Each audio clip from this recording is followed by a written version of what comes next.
আসসালামু আলাইকুম। তৃতীয় শ্রেণীর সুপ্রিয় শিক্ষার্থীবৃন্দ, আশা করছি তোমরা সকলে ভালো আছো। গত পর্ব পর্যন্ত আমি তোমাদের সাথে তোমাদের গণিত বইয়ের 103 নম্বর পৃষ্ঠা পর্যন্ত আলোচনা করেছি। নিচে করো থেকে এখন আলোচনা করব তোমাদের সাথে 104 পৃষ্ঠা থেকে। আমরা এখন কি করব, সমাধান করা শুরু করব। এখানে কিছু সঠিক উত্তর দিয়েছে, আমরা সেগুলোর আনসার আগে দেখে নিয়ে এরপরে ধারাবাহিকভাবে আমরা এখানে প্রায় 106 পৃষ্ঠা পর্যন্ত তোমাদের সাথে কি করব, আলোচনা করব। চলো আমরা প্রথম থেকে দেখে নিই। এখানে কি আছে, পাশের কোন চিত্রটি খালি অংশ নির্দেশ করে। এখানে দেখো 1 2 3 4 5 6 7 8টা, তাহলে 8 ভাগ করা আছে। 8 ভাগ এখানে সব জায়গায় আছে, কিন্তু ভরা করা আছে 2 ভাগ আর খালি আছে 6 ভাগ, তাহলে 8 ভাগের কত, 6। উত্তর হবে ঘ নম্বরটা। নিচের কোনটি সঠিক? এখানে নিচের কোনটা সঠিক? 9 ভাগের 2 থেকে কি 9 ভাগের 5 বড়? তাহলে এটা এখানে কি হবে, সঠিক হবে। নয়, এটা ভুল এখানে। এরপরে কি 9 ভাগের 2, এটাও ভুল। এরপর দেখো এটা কখনো সমান হবে না, উত্তর হবে ক নম্বরটা। 3 নম্বরে দেখো এখানে আছে কি 9 ভাগের 8, এরপরে হলো 9 ভাগের 3। বিয়োগ করলেই 8 থেকে 3 গেলে কত হবে, 5। তাহলে শুধু বিয়োগ করলে এটা কি সম্ভব, তাহলে উত্তর হবে খ। 4 নম্বরে বলেছে রিয়া একটি কেকের 4 ভাগের 1 অংশ খেলো। রাইসা কেকটির কত অংশ খেলে রিয়ার সমতুল হবে? মানে এখানে সমতুল ভগ্নাংশ বের করতে বলছে। তাহলে আমরা যদি দেখি এখানে উপরেরটাকে যদি আমরা 2 দিয়ে গুণ করি, নিচেরটাকেও কি সেম দিয়ে গুণ করতে হবে। তাহলে 4 দুগুণে কত, 8। 8 এখানে আছে, 2কে 1 দিয়ে করলে 2 একে 2, তাহলে উত্তর হবে ঘ নম্বরটা। ঠিক আছে। 5 নম্বরটা দেখো এখানে কি আছে, নিচের কোনটির ভগ্নাংশগুলো 4 ভাগের 3 সমতুল। মানে 4 ভাগের 3 সমতুল ভগ্নাংশ আছে নিচের কোনগুলো? আমরা প্রথমে দুটোটাকে কি 2 দিয়ে গুণ দিয়ে রাখি, তাহলে 3 দুগুণে 6, 4 দুগুণে কত, 8, তাহলে এটা মিলতেছে। এরপরে যদি 4 দিয়ে করি, 3 দিয়ে যদি করি, 3 4 12, 3 3 9, এটা মিলতেছে। এরপরে যদি করি 4 দিয়ে, 4 4 16, তারপরে 3 4 কত, 12, তাহলে উত্তর হবে খ নম্বরটা। বাকিগুলো আর আমাদের দেখার প্রয়োজন নাই। 6 নম্বরটা দেখো, নিচের কোন ভগ্নাংশটি 1 এর সমান? মানে নিচের কোন ভগ্নাংশটা কিসের সমান, 1 এর সমান। 3কে যদি 3 দিয়ে ভাগ করি, তাহলে ভাগ করলে কত পাই, 1 পাই, তাহলে এটা 1 এর সমান। তোমাদেরকে এর পূর্বেও আমি এগুলো ভালো করে বলেছি এবং বুঝিয়েছি। 7 নম্বরটা দেখো, বিদ্যালয় থেকে রাশেদের বাড়ি 8 ভাগের 3 কিলোমিটার পশ্চিমে এবং মিলির বাড়ি 8 ভাগের 2 কিলোমিটার পূর্বে অবস্থিত। রাশেদের বাড়ি থেকে মিলির বাড়ির দূরত্ব কত?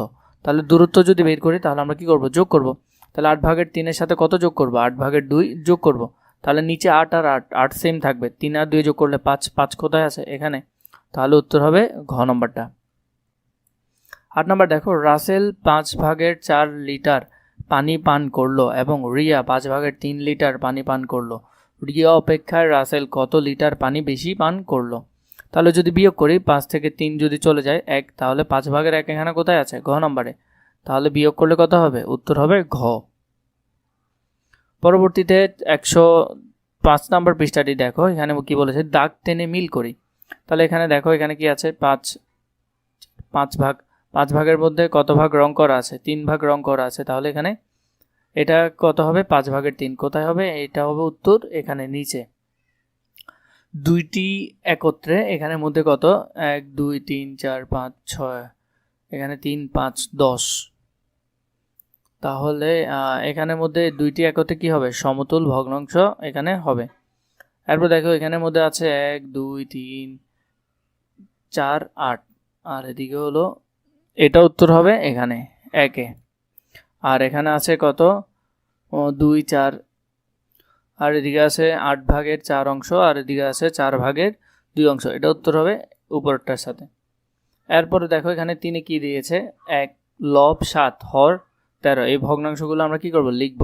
তাহলে লব সবসময় কোথায় থাকে, লব সবসময় উপরে থাকে, তাহলে 7 থাকবে উপরে, 13 থাকবে কোথায়, নিচে। এটার মধ্যে হলো যে কি, হর 11 লব 13। হর কোথায় থাকে, হর সবসময় কোথায় থাকে, নিচে থাকে।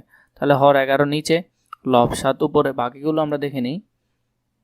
এখানের মধ্যে দেখো বাকিগুলো ওরা সবগুলো সুন্দর করে এখানে লিখে দিয়েছে। পরবর্তীতে দেখো এখানে আমরা মিল করব, নিচের দাগ টেনে মিল করতে হবে। এখানের মধ্যে প্রথমে আছে কত, 4 ভাগের 3 অংশ। তাহলে 4 কোথায় আছে, 4 ভাগ আছে এখানে, 4 ভাগের 3 অংশ, তাহলে এটার সাথে মিল হবে। আর এখানে আছে 3 ভাগের 2 অংশ, 3 ভাগ হলো নিচেরটা, 3 ভাগের 2 অংশ এখানে রং করা আছে। 6 ভাগের 1 অংশ, 6 ভাগ আছে উপরে, এখানে 6 ভাগের 1 অংশ এখানে রং করা আছে। 5 ভাগের 3 অংশ, 5 ভাগের 3 অংশ কোথায়? 5 ভাগের 3 অংশ হলো যে একেবারে টপে উপরে, এখানে এটা রং করা আছে।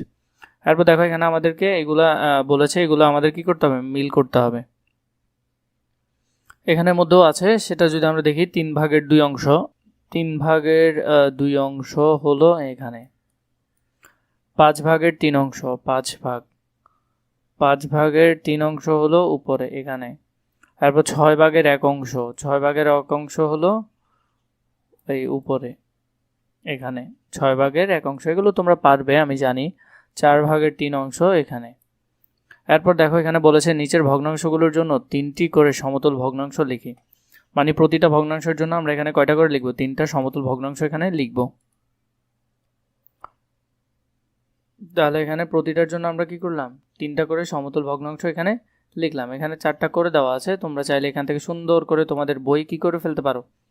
লিখে ফেলতে পারো। এর আগে আমি অধ্যায় নিয়ে তোমাদের সাথে আলোচনা করেছি এবং সেখানে বলেছিও যে কীভাবে আসলে করতে হয়, সেটা তোমরা জানো, তাই আর আমি তোমাদেরকে দেখিয়ে দিচ্ছি না। তাও এখানের মধ্যে আমি তোমাদেরকে যদি একটা বুঝাই দিই, দেখো এমনভাবে ভগ্নাংশ, প্রথমে এই দুটোটার সাথে 2 দিয়ে গুণ করবা, এখানেও 2 দিয়ে গুণ করবা। 2 দুগুণে কত? 4, 2 একে কত? 2। তারপর 2 এর বদল 3 দিয়ে গুণ করবা, 3 দুগুণে 6, 3 একে 3। এভাবে করে করে ভগ্নাংশ যেগুলো বের করবে সবগুলো কি হবে? সমতল ভগ্নাংশ হবে। এরপর দেখো 6 কি বলেছে? নিচের ভগ্নাংশের জোড়া শব্দগুলো, নিচের ভগ্নাংশের জোড়াগুলো সমতুল বা অসমতুল নয় পরীক্ষা করি এবং খালি ঘরে সমতুল বা অসমতুল নয়, খালি ঘরে সমতুল বা সমতুল নয় লিখি। তাহলে আমরা এগুলোর উপরে এগুলোর কি করব? সমাধান করব। সমাধানের মধ্যে দেখো প্রথমে আমরা লিখলাম, এখানে আসছে 15, এটা 20, তাহলে এটা কি নয়? সমতুল ভগ্নাংশ নয়। এরপরে যেটা আছে সেখানের মধ্যে আবার যদি করি, আরেকটা যেটা আছে সেটা করলেও কি আছে? 4 4 16, আর এদিকে 16 কে 16, তাহলে এটা সমতুল ভগ্নাংশ। এরপরেরটা যদি করি, এখানে আছে 7 ভাগের 2 আর এদিকে 21, যদি গুণ করি 42 42, তাহলে এটা সমতুল ভগ্নাংশ হচ্ছে। এরপরে এটার সাথে এটা যদি করি তাহলে এটা কি হচ্ছে না? সমতুল ভগ্নাংশ হচ্ছে না। সেমভাবে এই দুইটাও তোমরা এখান থেকে দেখে নিও। যোগ করি, যোগগুলো তোমাদেরকে অনেকবার দেখিয়েছি, তাও একটা দেখিয়ে দিচ্ছি। এখানে 3, নিচেরটা নিচের মতো সেম থেকে যাবে। 2 আর 1 যোগ করলে কত হয়? 3। 3কে 3 দিয়ে কাটলে কত হবে? 1 হবে, এটা তোমরা জানো। এভাবে করে বাকি যোগগুলো চলো আমরা দেখে নিই। এখানের মধ্যে দেখো প্রতিটা যোগই এখানে সমাধান করে দেওয়া আছে। 2 নাম্বারটা যদি খেয়াল করো, 4 4 সেম লিখে ফেললাম। 3 আর 1 যোগ করলে 4, 4 4 কাটা গেলে কত হয়? 1 হয়। আর 5 নাম্বারটা দেখো, 5 আর 5 সেম লিখলাম। 3 আর 2 যোগ করলে 5, 5 5 কাটলে 1। তারপর এখানে আছে 12তে 9 আর যোগ 9, তাহলে 9 লিখলাম। 7 আর 1 যোগ করলে কত হয়? 8 হয়, লিখলাম। সেমভাবে যদি আমরা বিয়োগ করি, এখানের মধ্যে আমাদেরকে বিয়োগ করতে বলেছে। দেখো বিয়োগগুলো করে নিই আমরা। এখানের মধ্যে আছে কি? 1 বিয়োগ 2, আমরা যদি এটা করি তাহলে 1 মানে কত? 1কে চাইলে আমরা এভাবে লিখতে পারি 3 ভাগ 3। সবসময় এটার সাথে মিল করে লিখতে হবে তোমাকে। 3কে যদি 3 দিয়ে কাটো তাহলে কত হবে? 1ই হবে, কারণ ভাগ করলে, গুণ ভাগ করলে কত আসে? 1 আসে। তাহলে 1 যে কথা, 3 ভাগের 3 লেখাও সেম কথা। তাহলে আমরা যদি এগুলো সমাধান দেখি, আমরা সমাধানের মধ্যে এগুলো চাইলে করে ফেলতে পারতেছি। লিখলাম, লেখার পর নিচে দুটোটা সেম, তাই 3 নিলাম।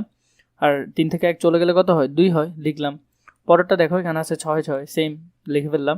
5 থেকে 1 চলে গেলে কত? 4, কাটাকাটি করতে পারতেছি। 2 দিয়ে কাটাকাটি করলে 2 দুগুণে 4, 3 দুগুণে 6।